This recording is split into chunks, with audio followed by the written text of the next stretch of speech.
Yes, everybody. Russ, the West Ham Network. Hope you're safe and well. Happy Friday. We've done another week. Congratulations, people. And it's going to be a sticky one. This weekend.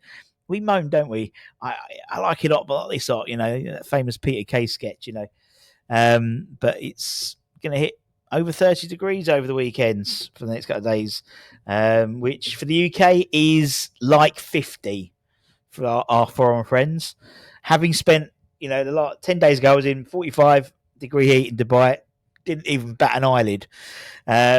Anything above about 25 in the UK, for anyone who's not based in the UK, pretty much means at least 45, 50 degrees everywhere else, because we just can't cope in hot weather. If it stays around 22, 23, that's lovely. That's lovely weather for the UK.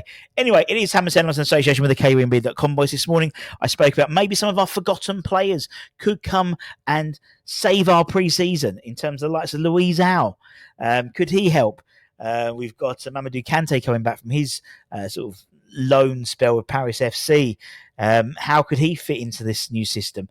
And also spoke about Somerville in terms of likelihood of when we're likely to see him. We've had a few people ask us about that, so we did a little update on that.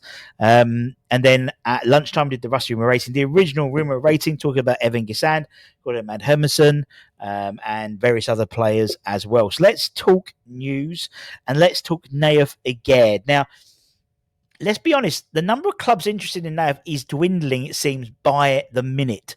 There were several clubs in for him. Marseille wanted him, and then they've now got CJ Egan Riley from, formerly of Burnley, but on a free transfer, it seems.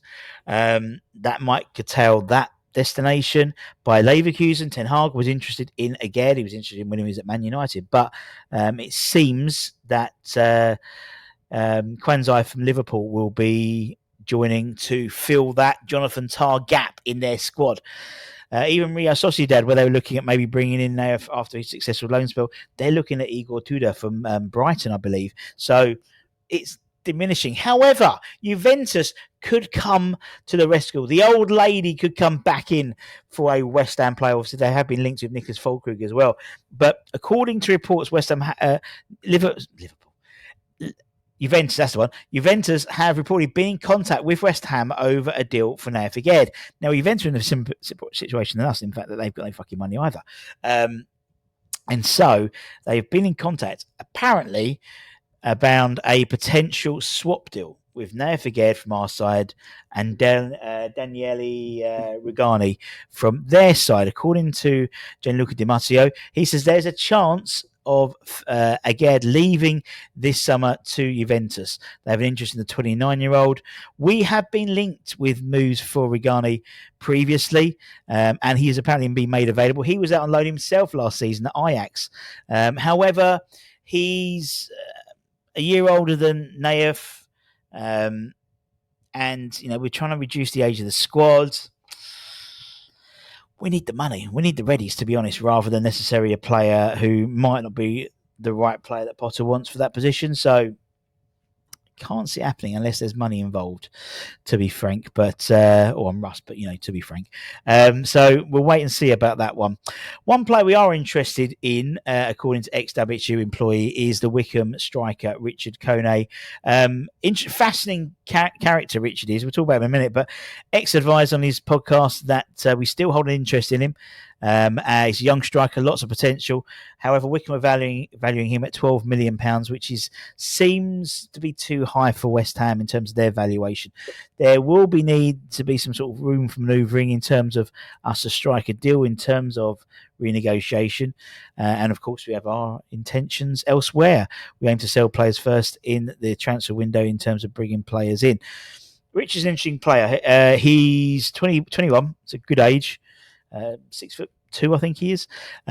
He's played 73 times for Wickham, scored 25 goals, including 18 league goals last season for them. Prior to playing for Wickham, he was playing non-league, Essex Senior League for Athletic Newham FC, who play in Dagenham. So, coming back home, so to speak, could be on the cards for Richard. X also reported that Manchester City midfielder James McAtee is still a target with the club, monitoring the situation, obviously currently on under-21 duty. Now, let's talk money. Money, money, money, money. There's been a lot of news. There's been a lot of numbers flying around.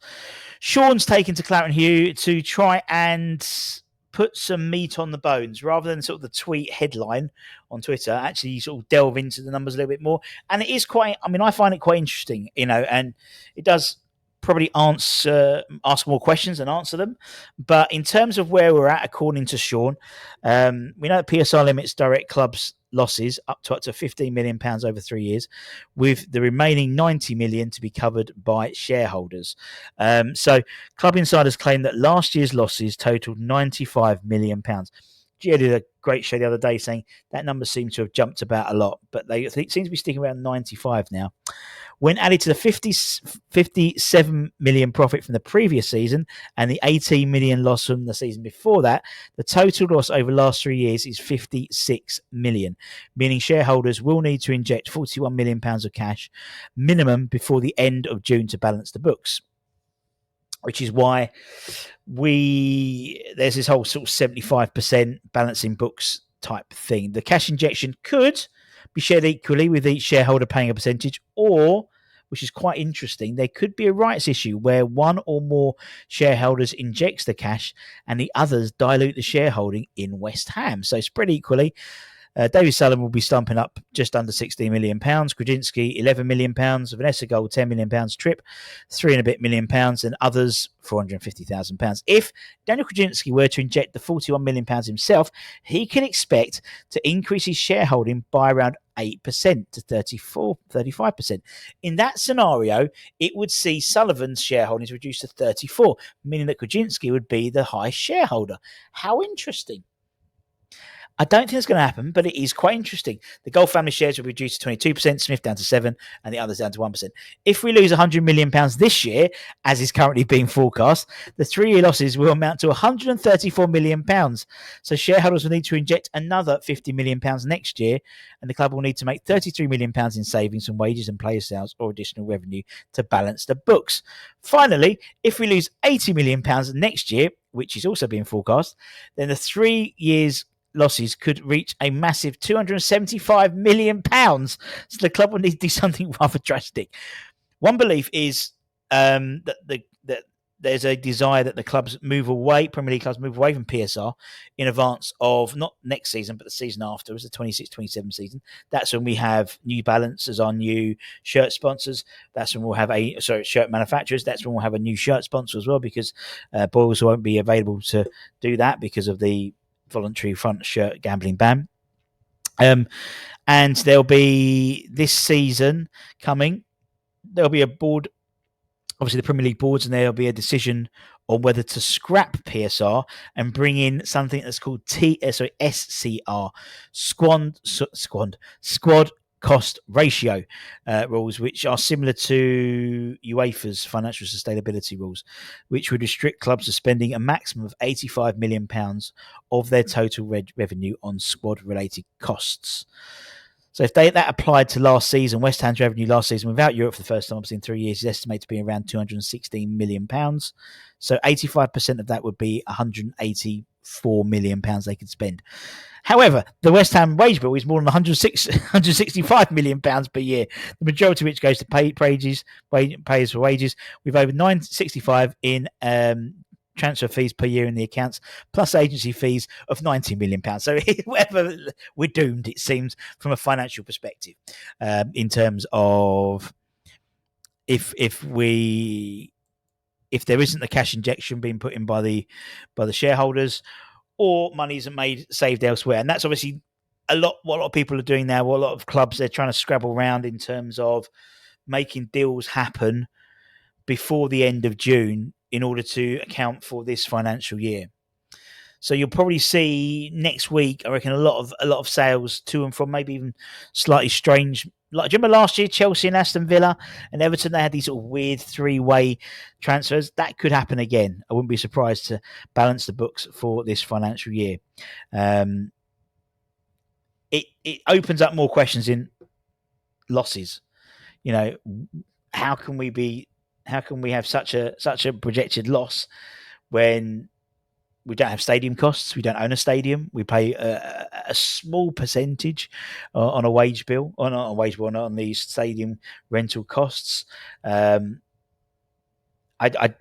don't get it. I know, I appreciate, with the increased revenue when you look at, Europe and stuff like that, but still, we are, according to reports, one of the top 20 richest clubs in Europe. So yeah, it's a strange one. But you look at Chelsea, and Chelsea are hundreds of millions of pounds lost every year, it seems, and yet they still manage to buy loads of players. And yeah, I don't get how it works.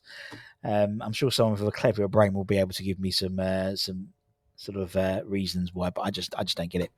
Anyway, peeps, thanks very much for your time as per usual. If you're new around here, give it a like, give it a comment, give it a share, give it a subscribe. Don't forget to check out these are my Browns latest news, reviews, opinions, articles, debate, forum chats, and we'll be there back tomorrow probably with some news, I'd imagine. And then on Sunday we're going to talk about the forgotten pre-season tour of Africa in 1962. And you think some of the pre-season tours we go on now are mad? You're in for an interesting listen on Sunday. So take care, stay safe, stay warm, stay humble, keep the faith, come on your bloody eyes. Don't forget the Martin Noble shirt as well. I think we've got another day or so of the early bird discounts. That's going to be closing next Thursday to win a signed Martin Noble 2017-18 shirt. Much love. Bye-bye.